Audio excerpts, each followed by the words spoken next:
আগামী প্রজন্ম মূলত স্কুল কলেজের ছেলেমেয়েরা যাতে এইডস এর ভয়াবহতা সম্পর্কে সচেতন হতে পারে, সে কারণে ত্রিপুরা রাজ্যের প্রায় প্রতিটি স্কুলে তৈরি হয়েছে red ribbon club.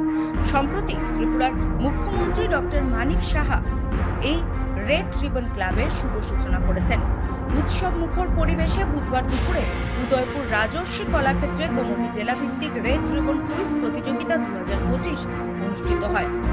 Tripura AIDS control সোসাইটির উদ্যোগে এবং গোমতী জেলা শিক্ষা দপ্তরের সহযোগিতায় আয়োজিত হয় এই প্রতিযোগিতা। এই দিনের অনুষ্ঠানের সূচনা করেন গোমতী জেলা পরিষদের সভাধিপতি দেবল দেবরায়।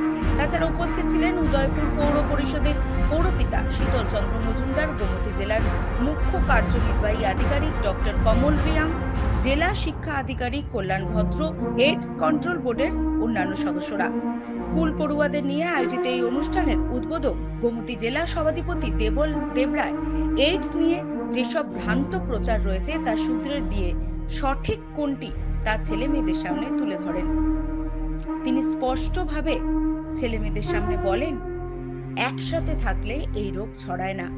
এই রোগ কিভাবে একজন থেকে আরেকজনের মধ্যে ছড়ায় তার সঠিক তথ্য তিনি তুলে ধরেন স্কুল পড়ুয়াদের সামনে। গোমতী জেলার মোট 8টি বিদ্যালয় নির্বাচন করা হয় এই প্রতিযোগিতায়। প্রতি বছরের মতো এবছরও প্রতিযোগিতার মূল উদ্দেশ্য ছিল এইচআইভি এইডস সম্পর্কে স্পষ্ট ধারণা তৈরি করা ও সচেতনতা বার্তা দেওয়া। কুইজ প্রতিযোগিতায় শুধু মেধা বিকাশ নয়, সচেতনতা করার অন্যতম মাধ্যম। দিনভর চলা এই প্রতিযোগিতা শেষে সেরা দলগুলিকে পুরস্কৃত করা হয়। এই ধরনের সচেতনতামূলক কর্মসূচি রাজ্যের অন্যান্য মহকুমাতেও ধারাবাহিকভাবে আয়োজন করা হয়েছে বলে জানা যায়, যাতে তরুণ প্রজন্মকে আরো তথ্য সমৃদ্ধ ও সচেতন করে তোলা যায়।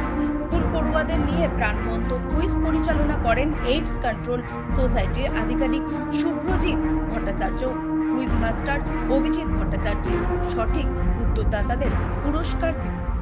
অনুষ্ঠানের শেষে সঠিক উত্তরদাতাদের পুরস্কৃত করা হয়।